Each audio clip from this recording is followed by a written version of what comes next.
great team head coach, Coach Kwanele Kopo. Welcome, sir. Thank you. Just before we start, as per normal, I'm just going to remind everyone to please put your cell phones on silent mode. And for everyone else who's using their cell phones as recording devices, please make sure that they are on flight mode, as the vibration is going to distort the sound. Okay. I'll start with the opening question, Coach. If you can please just give us a brief analysis of the match from your perspective. We had a good start to the game, I felt.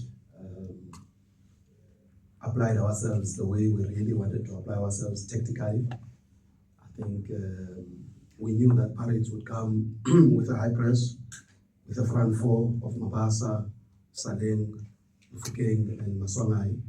And I think that we had figured a way to come out of that high press. And in the first half, that was visible, that we came out of the build-up very, very easily. And I think we caught the Pirates unaware or not prepared for the movements that we made.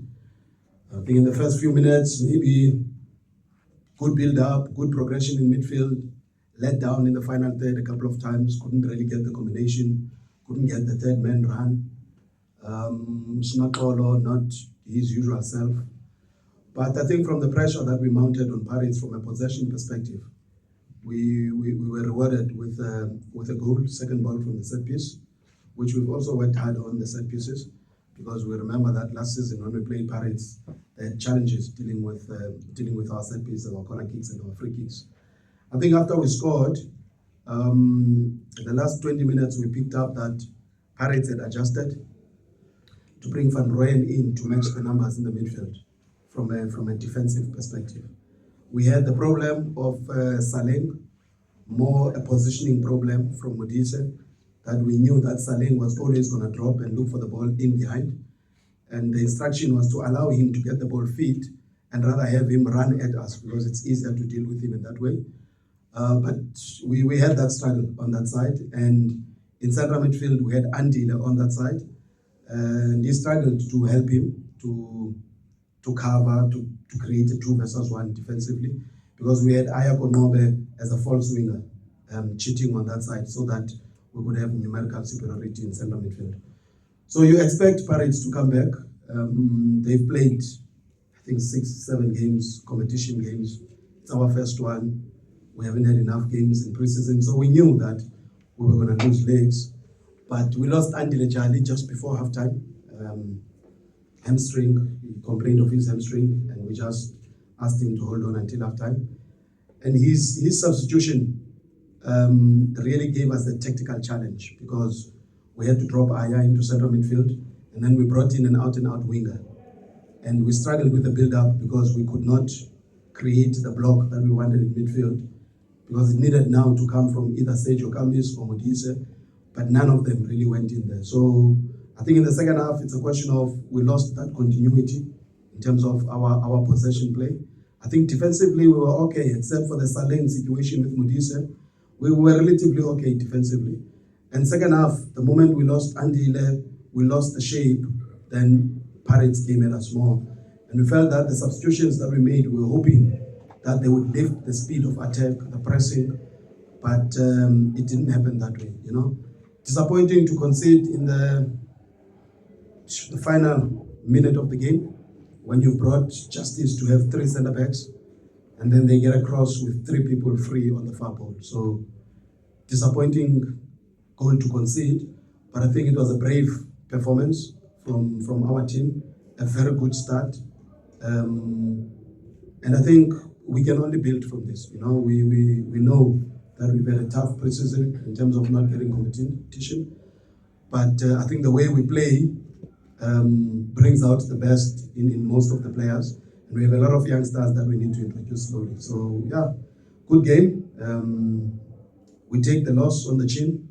We know what we need to go and do. We're struggling at the moment with a little bit of depth in certain positions, but it's not excuses. I think we played well enough to maybe even try and wrap the game up in the first half. But I think what showed in the second half was a lack of match fitness. And then we just had to absorb, and it's always going to be difficult.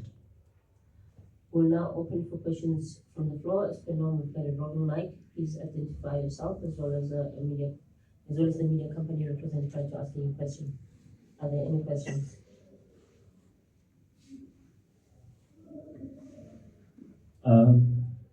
Coach Vedle for the CDC, hard luck on the result. And just on Andre Jali, besides the goal, I was just observing him, how he was directing play, and obviously he was always going to lose the legs into the distribution. But just tell us how he's been in the dressing room and the influence that he has in this team. Yeah, as you say, you can say, he's been massive for the club. Since he's joined us, and he has trained very hard. After a couple of months of no activity at all, having left Swallows in November, when we started pre-season, he's been in the training an hour before everybody else in the gym. He's not 100% yet, but because of the challenges we have in central midfield, we felt that even if he gave us 60 minutes, we were hoping that he could give us 60 minutes of leadership, and we knew with him, we would be able to be on the ball more. So we've got a youngster playing centre back, Tabang Maloa. He hasn't played much. And we needed an Andile to guide our build-up, to give these youngsters confidence, to help Machoroko, Baraka, not good with communication, is struggling with English. So Andile is going to play a massive role in the team. And I'm so happy for him that he scored, because so many people would have probably expected the worst. People say, he's going to come back, maybe overweight and all that. But I think the quality shows that he's there. And I think the fitter he gets, the stronger he's going to make us become. So his influence is massive for us. He's the coach on the field that we need. And I think he's going to help the team really going forward, together with Stanley, with Justice, and with Eva up front. They form the spine of the team, really.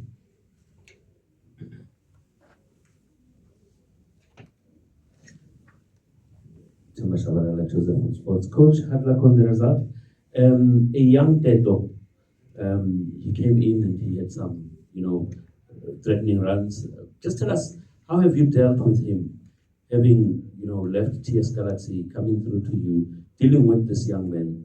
What is his attitude like towards the squad, towards the team, and towards his own game? Because some of us were told that he's not sure about what he's doing. He's a good player, but he doesn't put his effort. Well, Teto went from TF Galaxy to Livingston in Scotland. He was unable to play in Scotland because of work permit issues. So he had a lot of training there, not really games. We brought him. He was offered to us also to be able to give him game time. Very exciting talent, very promising talent. But one that still needs to be polished. Technically, he needs a lot of work. At the moment, he relies maybe a lot more on his individual ability. I think you could see a couple of times on his first touch, he wanted to run all the time. So you need to teach him orientation to understand the spaces in. We played him as a 10. We've been training the entire pre-season playing him on the right wing. And the last couple of weeks, we decided to play him as a 10 because he scores every single training session. He's banging in the goals in the small-sided games.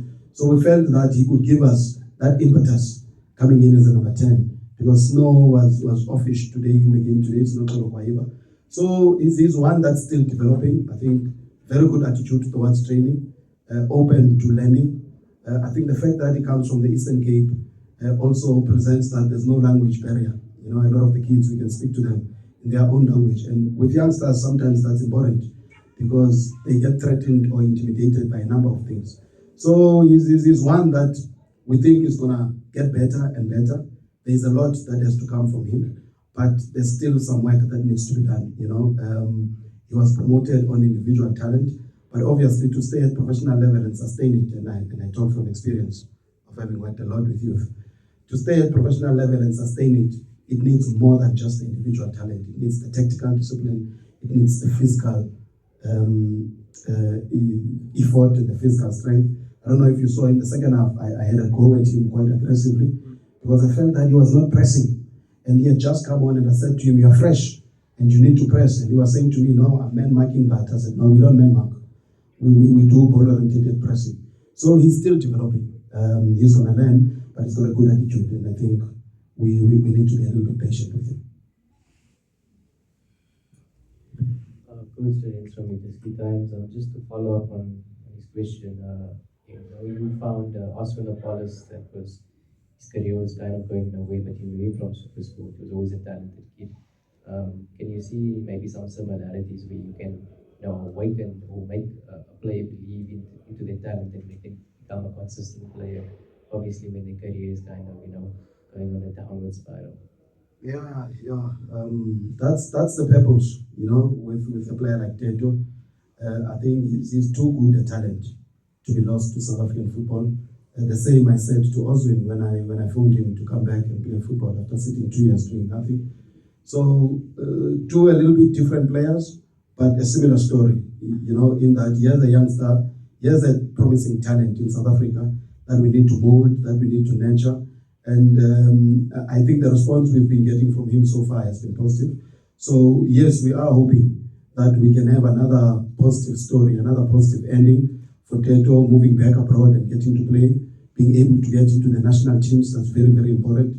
And his attitude has been positive. And I think there's a few in the team that we need to do that. Azola Matrose, he came to Paris, didn't have the best of times. We've got this youngster that came on, Chippa from Pretoria Kelly's the left winger. You can see the athleticism in him. So there's quite a few youngsters, Giovanni Philander from Cape Town, ABC Motsipe team. There's a few youngsters that we need to develop to that level. Hopefully, we make examples about Oswin. I make examples about Ronwen. And hopefully these stories will sink into them. But so far, the response from them has been positive.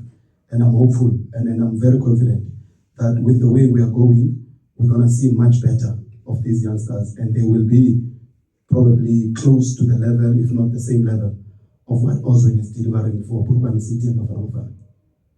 We'll take the final two questions. Coach, Sia from Kickoff, I just wanted to ask regarding Azola Matros. You decided against him today. Is it tactical? How far off is he from full fitness and from the Matros that we know? Yeah, Azola joined us on the 17th of last month, which was way into preseason. And when he joined us, he was left with 2 weeks of rehab. So he was still doing rehab from an injury that he had at Paris. So the first 2 weeks, he didn't really train with us. So we were up here in Joburg for a camp to play friendly games, and that's when he joined us. He didn't feature in any of those friendly games because he was doing rehab. So Azola has only trained maybe the last 3 weeks, We brought him here also from a psychological perspective, that he's playing for Orlando Pirates. If the opportunity was there to put him in, we would have liked to put him in. But with the intensity of the game, we had the talk on the bench about putting him in. But the challenge we had was that we had already made substitutions in the positions that he would come in and play. Because Azola either plays left wing, number 10, or right wing. So we had Sitoa there coming in. We had Azola and Tsabo coming in into midfield. We had Teto coming in. So the only option that was left was to take Eva out and put Azola in. But then we felt that the height of the team is going to drop because Eva also helps us for set pieces. So yes, the plan was that we would hopefully give him a few minutes in the game, but the situation in the game did not allow us to do that. So when we took out Eva, we had to bring in Justice. And it would not have been nice to take out one of the three, Tsabo, Teto, or Stole, who had just come in at halftime. So we were hoping that we can load minutes in him through these games. The same with Justice Chawala. He had chickenpox during preseason, missed the camp, didn't play any competitive game in the preseason, and that's the reason he started on the bench, because we felt that he didn't have the sharpness. But with Azola, he's in the plans of the team going forward, and he's definitely going to feature more. But he needs a little bit of time and fitness because he joined us late. Final question.